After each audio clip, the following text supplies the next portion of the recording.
Hello guys, magnilaga akong baka ngayon guys. Ayan guys, oh.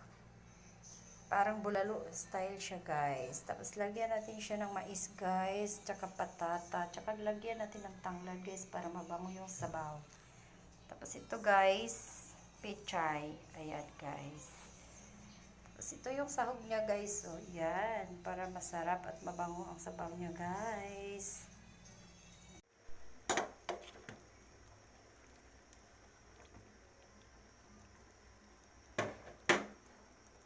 Dagdagan ko siya ng tubig guys para ilagay ko na yung gulay pag magkulo na siya guys.